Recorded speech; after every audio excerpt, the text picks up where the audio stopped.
ನೋಡಿ, ಇದು ತಗಜೆ ಸೊಪ್ಪು. ಇವತ್ತು ಇದರ ಪಲ್ಯವನ್ನು ನಾನು ಮಾಡ್ತಾ ಇಲ್ಲ. ಇದರ ಹಾಗೆ ಹೋಲುವಂತಹ ಇನ್ನೊಂದು ಸೊಪ್ಪು. ಇದರ ಒಂದು ರುಚಿ ಏನಿದೆ ತಗಜೆ ಸೊಪ್ಪಿನ ಹಾಗೇ ಇರುತ್ತೆ. ಅಂದರೆ ಸ್ಮೆಲ್ ಇದೆ ನೋಡಿ, ಅದೇ ರೀತಿ ಇರ್ತದೆ. ಹಾಗೆ ಹೂವು ಕೂಡ ತಗಜೆ ಸೊಪ್ಪಿನ ಹಾಗೇ ಹಳದಿ ಕಲರ್ ಹೂವು ಬಿಡ್ತದೆ. ಕೋಡು ಸಹ ಸೇಮ್ ಹಾಗೇ ಬಿಡ್ತದೆ. ಆದರೆ ಎಲೆಯ ಆಕಾರ ಮಾತ್ರ ಇಲ್ಲಿ ವ್ಯತ್ಯಾಸ ಇರುತ್ತೆ. ಈ ಒಂದು ಸೊಪ್ಪನ್ನು ಉಪಯೋಗಿಸಿ ಇವತ್ತು ನಾನು ರುಚಿಯಾಗಿರುವಂತಹ ಪಲ್ಯವನ್ನು ಮಾಡ್ತೇನೆ. ಇವಾಗ ಮೊದಲು ಸೊಪ್ಪನ್ನು ಬಿಡಿಸ್ಕೊಳ್ಳುವ. ನಿಮಗೆ ಕೂಡ ಇದರ ಹೆಸರು ಗೊತ್ತಿದ್ದರೆ ನನಗೆ ತಿಳಿಸಿ. ಇವಾಗ ಸೊಪ್ಪನ್ನೆಲ್ಲ ಬಿಡಿಸಿ ಆಯಿತು. ನಂತರ ಇದನ್ನು ಸಣ್ಣದಾಗಿ ಕಟ್ ಮಾಡಿಕೊಳ್ಬೇಕು. ಇದು ಬೇಯುವಂಥದ್ದು ಸ್ವಲ್ಪ ನಿಧಾನ, ಹಾಗಾಗಿ ಸಣ್ಣದಾಗಿ ಕಟ್ ಮಾಡಿಕೊಂಡ್ರೆ ಬೇಗನೆ ಬೇಯ್ತದೆ. ನೋಡಿ, ಕಟ್ ಮಾಡಿ ಆಗಿದೆ. ಹಾಗೆಯೇ ನಾನು 2 ಈರುಳ್ಳಿಯನ್ನು ಕೂಡ ಕಟ್ ಮಾಡ್ಕೊಂಡಿದ್ದೇನೆ. ಮತ್ತು ಸ್ವಲ್ಪ ಟೊಮ್ಯಾಟೊ ಮತ್ತು ಒಂದು 4ರಿಂದ 5 ಬೆಳ್ಳುಳ್ಳಿಯನ್ನು ಕೂಡ ತಗೊಂಡಿದ್ದೇನೆ. ಇವಾಗ ಒಂದು ಬಾಣಲೆಗೆ ಒಂದು 50 ಗ್ರಾಮ್ ಆಗುವಷ್ಟು ತೆಂಗಿನೆಣ್ಣೆನ ಹಾಕಿದ್ದೇನೆ.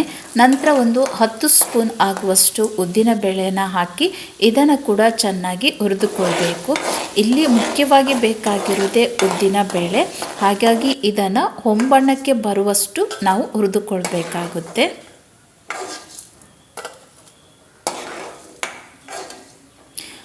ನೋಡಿ, ಈ ರೀತಿ ಹುರಿದ್ರೆ ಸಾಕಾಗ್ತದೆ. ನಂತರ ಅದೇ ಬಾಣಲೆಗೆ ಒಂದು 10 ಆಗುವಷ್ಟು ಒಣಮೆಣಸನ್ನು ಹಾಕಿ ಇದನ್ನು ಕೂಡ ನಾವು ಚೆನ್ನಾಗಿ ಹುರಿದುಕೊಳ್ಬೇಕು. ಎಣ್ಣೆಯಲ್ಲಿ ಹುರಿಯೋದ್ರಿಂದ ಇದು ಒಂದು ರೀತಿ ಪರಿಮಳ ಇದೆ ನೋಡಿ, ತುಂಬ ಚೆನ್ನಾಗಿರುತ್ತೆ.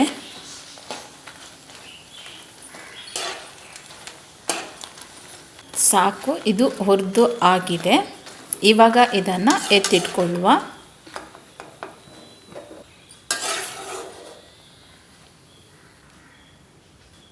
ನೋಡಿ, ಇದನ್ನು ಇವಾಗ ಮಿಕ್ಸಿಗೆ ಹಾಕಿ ಪುಡಿ ಮಾಡ್ಕೊಂಡು ಬಂದರೆ ಆಯಿತು. ಇವಾಗ ಪುಡಿ ಮಾಡಿ ತಂದಿದ್ದೇನೆ ನೋಡಿ, ಈ ರೀತಿಯಾಗಿ ಇದೆ. ನಂತರ ಉಳಿದಿರುವ ಇದೇ ಎಣ್ಣೆಗೆ ಒಂದು ಸ್ವಲ್ಪ ಸಾಸಿವೆ ಹಾಕಿ ಒಗ್ಗರಣೆಯನ್ನು ಕೊಡುವ. ಸಾಸಿವೆ ಎಲ್ಲ ಸಿಡಿದ ನಂತರ ಬೆಳ್ಳುಳ್ಳಿಯನ್ನು ಹಾಕಿ ಇದನ್ನು ಸ್ವಲ್ಪ ಹುರಿದುಕೊಳ್ಬೇಕು. ಬೆಳ್ಳುಳ್ಳಿ ಹಸಿ ವಾಸನೆ ಹೋಗುವ ತನಕ ಹುರಿಬೇಕು. ಆಮೇಲೆ ಕಟ್ ಮಾಡಿರುವಂಥ ಈರುಳ್ಳಿಯನ್ನು ಹಾಕಿ ಇದನ್ನು ಕೂಡ ಚೆನ್ನಾಗಿ ಹುರಿದುಕೊಳ್ಬೇಕು. ಈರುಳ್ಳಿ ಹುರಿದಾಗಿದೆ. ನಂತರ ಟೊಮೆಟೊವನ್ನು ಸೇರಿಸಿ ಇದನ್ನು ಕೂಡ ಸ್ವಲ್ಪ ಹುರಿದುಕೊಳ್ಳಿ. ಇಲ್ಲಿ ಟೊಮೆಟೊದ ಜೊತೆಗೆ ನೀವು ಸ್ವಲ್ಪ ಹುಳಿಯನ್ನು ಕೂಡ ಹಾಕ್ಕೊಳ್ಬೋದು. ನಾನು ಟೊಮೆಟೊ ಮಾತ್ರ ಹಾಕಿದ್ದೇನೆ, ಎಕ್ಸ್ಟ್ರಾ ಹುಳಿ ಹಾಕ್ತಾ ಇಲ್ಲ.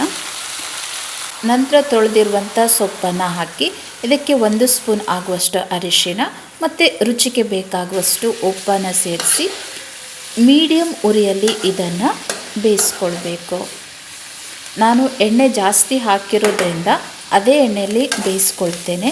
ನಿಮಗೆ ನೀರಲ್ಲಿ ಕೂಡ ಅದನ್ನು ಬೇಯಿಸ್ಕೊಳ್ಬಹುದು. ಇವಾಗ ಸೊಪ್ಪೆಲ್ಲ ಬೆಂದಾಯಿತು. ನಂತರ ಪುಡಿ ಮಾಡಿಟ್ಕೊಂಡಿರುವಂಥ ಮಸಾಲೆಯನ್ನು ಸೇರಿಸಿ ಸ್ವಲ್ಪ ಮಗಚಿಕೊಳ್ಳುವ.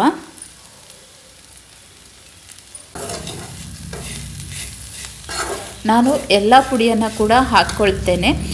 ಇದಕ್ಕೆ ತಕ್ಕನೆ ನಾನು ಕಾಯಿ ತುರಿಯನ್ನು ಕೂಡ ಸೇರಿಸ್ಕೊಳ್ತೇನೆ. ಹಾಗಾಗಿ ಇದು ಸೊಪ್ಪು ಸ್ವಲ್ಪನೇ ಇರೋದ್ರಿಂದ ನಾನು ಪುಡಿಯನ್ನು ಸ್ವಲ್ಪ ಜಾಸ್ತಿ ಮಾಡಿದ್ದೇನೆ. ಇದನ್ನು ಚೆನ್ನಾಗಿ ಮಿಕ್ಸ್ ಮಾಡಿ ಒಂದು 2 ನಿಮಿಷ ಬಿಟ್ಟರೆ ಸಾಕಾಗ್ತದೆ. ಹಾಗೆ ನಿಮಗೆ ಸ್ವಲ್ಪ ಸ್ವೀಟ್ ಬೇಕಂತ ಹೇಳಿದರೂ ಸ್ವಲ್ಪ ಬೆಲ್ಲವನ್ನು ಸೇರಿಸ್ಕೊಳ್ಬೋದು.